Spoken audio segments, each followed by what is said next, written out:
Hey everyone, welcome back to the deep dive.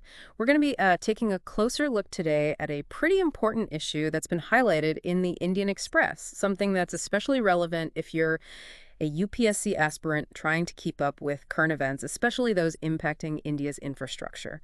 We're talking about the possibility of some serious power shortages in the coming months and what that might mean for, well, for everyone, really. Yeah, absolutely. And it's not just, the inconvenience of maybe having your lights go out for a bit. This goes way deeper, impacting everything from how well our economy can function to agricultural output, even down to the day-to-day lives of people. For those prepping for the UPSC, this is one of those issues where you can see it tying into so many areas like energy policy, economic development, environmental stuff, heck, even disaster management. It's a big one. Okay, so let's dive right in then, shall we? What we really want to get at today is, a breakdown of this whole potential power crisis. What's leading us to a point where we might not have enough electricity?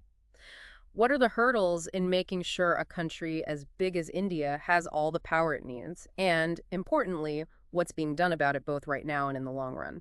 Right. And one of the things that makes this whole situation so interesting is the role that renewable energy is playing in all of this. It's kind of almost like a paradox. On one hand, India has made these big promises about going green, and they've actually made a lot of progress. But that shift is bringing about its own set of challenges that we got to figure out how to deal with. For sure. We're talking about India adding over 21 gigawatts of renewable energy capacity just this past year. That brings the total up to, get this, 165 GW. Add in those big hydroelectric projects, and you're looking at 212 GW. I mean, at first glance, those numbers sound pretty impressive, right? They are, no doubt. It shows just how serious India is about this whole clean energy thing. Good. But, and this is a big but, all that new renewable capacity hasn't come with a way to, store all that energy. And that lack of storage, that's a big reason why our national power grid is getting kind of wobbly. Wobbly grid. That's a term I bet a lot of our listeners have heard but might not fully get. What does that actually mean when we're talking about electricity and how it gets to people? It's like this, think of the power grid as this super intricate balancing act, where the amount of electricity being produced has to perfectly match how much everyone's using at any given moment. Problem is, solar power, for example, it's at its best when the sun's blazing in the afternoon. But come evening, or even if a bunch of clouds roll in, that output drops way off. And wind power, well, that's completely at the mercy of, the wind. So you see, even with tons of renewable energy capacity, how much power is actually available can change drastically from one minute to the next. It's inconsistent. So we've got this huge potential to generate clean energy, but not necessarily when and where we need it most. Kind of a bummer, right? Exactly. And what the Indian Express is pointing out is that this can lead to a situation where there's just not enough electricity to go around, especially in the evenings.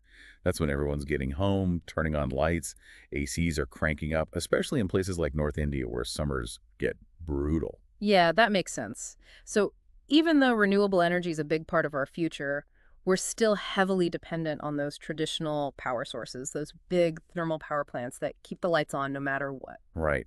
Those coal-fired plants, they're like the workhorses, providing a steady, reliable flow of electricity that can be adjusted up or down as needed. But, and here's another piece of the puzzle, the growth in our coal-based thermal power capacity has been pretty slow lately, only about 7% since 2019-20. Hold on, just 7% growth for thermal power. Yep. That's a tiny fraction compared to how much renewables have been growing. That doesn't sound like a good recipe for keeping up with demand. Yeah, it's something to think about. But remember, India did invest a ton in thermal power in the past, adding about 92 gigawatt of capacity between 2012 and 2017. Those plants are running at really high plant load factors, or PLFs, right now.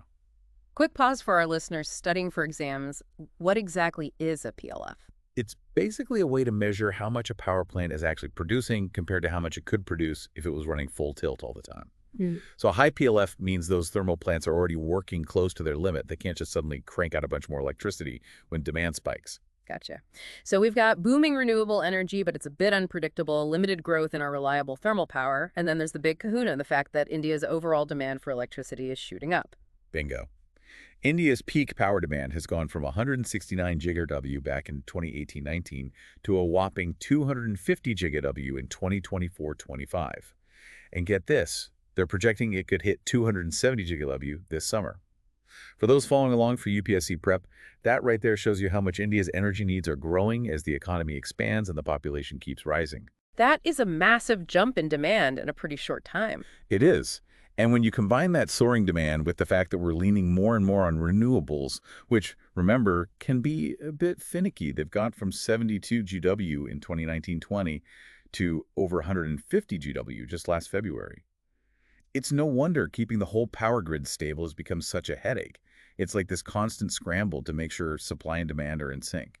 So let's talk about what this means for everyday people. Are we really looking at widespread blackouts here? Is that the kind of consequence we're talking about? Well, the folks who run India's main power grid, they're painting a pretty concerning picture. Their projections show potential power shortages, not just for a couple weeks here and there, but from April all the way through October, with May and June being the riskiest months. That's a pretty long stretch where things could get dicey. Okay, so that's a long period of vulnerability. But how bad are we talking? Like, how much of a power shortfall could we be facing? Estimates say the unmet demand could reach 15 to 20 GW during those times when solar power isn't a big factor, mostly evenings and nights. That's a lot of electricity that might not be there when people need it. 15 to 20 gigawatts. That's a pretty stark illustration of how disruptive this could be. It is. And to really understand the risk of power cuts, we need to look at this thing called loss of load probability, or LOLP. LOLP, that's another one of those terms that's important to know, especially if you're prepping for exams. What's it all about? Think of it like a weather forecast, but for electricity. It tells you the likelihood that at any given time there won't be enough power to meet demand. And the forecasts for May aren't pretty. Best case scenario, 19% chance of shortages, but the more likely scenario, 31%. June's a bit better, but still the LOLP is somewhere between 4.7% and 20.1%. So for those studying for the UPSC, a high LOLP means a good chance of blackouts, kind of like how a high chance of rain means you should probably grab an umbrella. So come May, we might be looking at almost a 1 in 3 chance of the lights going out. That really drives home the urgency of this whole situation. No kidding. And that's why the Central Electricity Authority, the CEA, the folks who advise the government on all things power, they're saying this is serious. They're saying this whole reliance on renewable energy that comes and goes, it's causing real problems for the grid. And what's their plan? What are they suggesting we do to reduce the risk of these shortages? Their big push is for energy storage, and fast. Specifically, they want us to start putting in big battery energy storage systems, BSS for short, and pumped storage plants, or PSPs, alongside all those new solar power projects. The idea is capture all that extra solar energy during the day, then release it when everyone needs it in the evening. Kind of like those giant rechargeable batteries we have for our phones and laptops, but on a massive scale. Exactly. It's all about smoothing out the bumps in renewable energy production. The problem is, even though we've got over 200 gigawatts of renewable capacity, our energy storage capacity is, well, it's pathetic. As of late 2024, we only had 4.75 gigawatt of pumped storage and a measly 0.11 gigawatt of battery storage. That's a huge gap. Yeah, that's a tiny amount of storage compared to how much electricity we can generate from those renewables. And the National Load Dispatch Center, the NLDC, they flat out warned that if we don't get those BESS and PSP projects up and running quickly, these shortages are going to get way worse, especially during those peak demand times. Getting those storage solutions in place is absolutely crucial if we want a more reliable power supply. Sounds like it's a real race against the clock to build up that storage capacity. The Indian Express also mentioned some other things they're thinking about doing to handle these shortages in the short term, like maybe firing up some of those older thermal power plants that aren't running at full capacity. Right, the NLDC has suggested dusting off Section 11 of the Electricity Act 2003.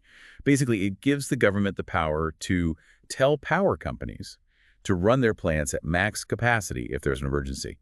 And the idea is to specifically target those power plants that run on imported coal to help cover those peak demand periods. Those are the plants that are often running below capacity, right? Why is that? Well, it boils down to cost. Imported coal costs more than the stuff we dig up here, so those plants are more expensive to run. But the thinking is, during a crisis, maybe it's worth paying a bit more to keep the lights on and avoid massive blackouts.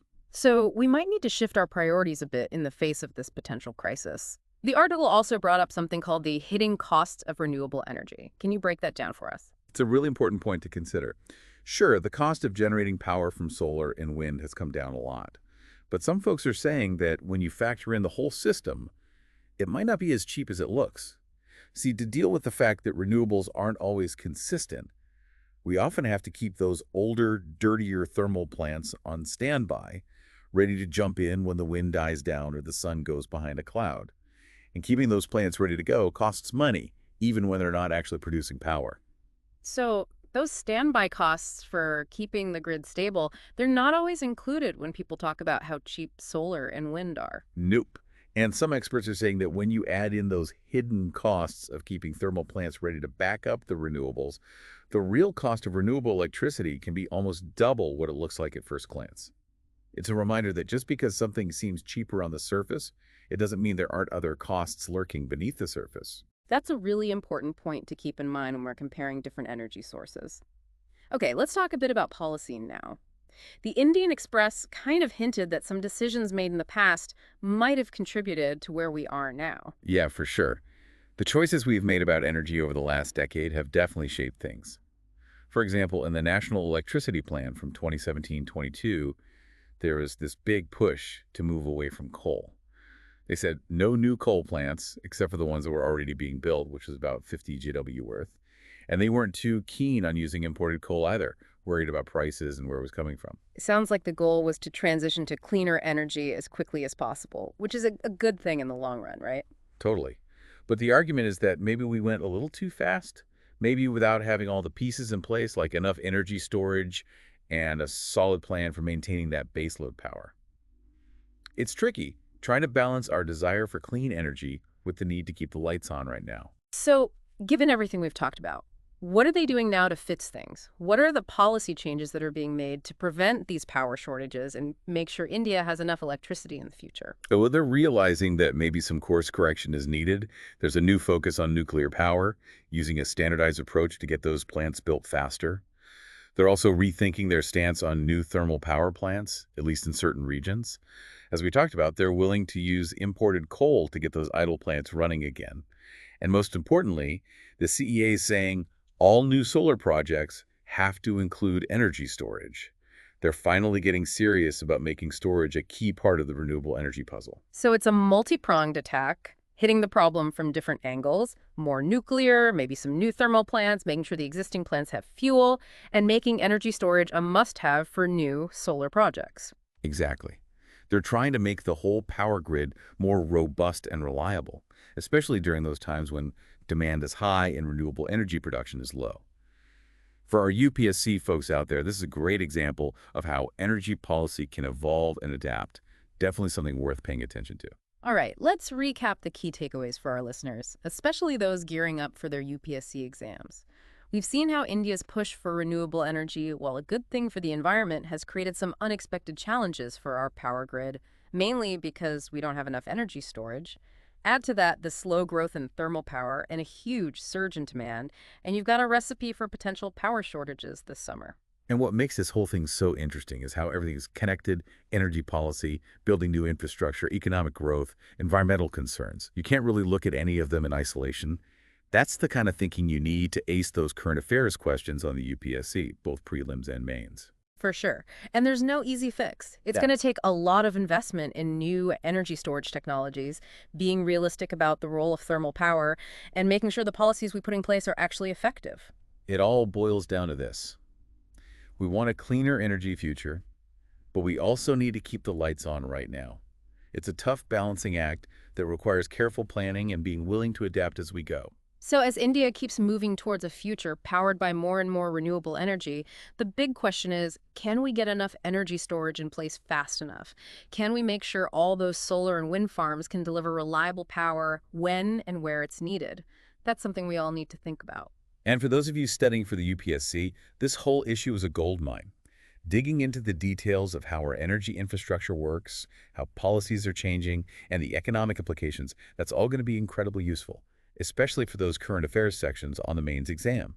It even helps build a solid foundation for the prelims. Absolutely. So if you found this deep dive into India's potential power crisis interesting and helpful, especially if you're a UPSC aspirant, hit that like button and subscribe to the deep dive and leave a comment if you have any questions or topics you'd like us to explore in future episodes. And don't forget, all this great information comes from the Indian Express. Check out their website for even more in-depth coverage. Thanks for joining us today.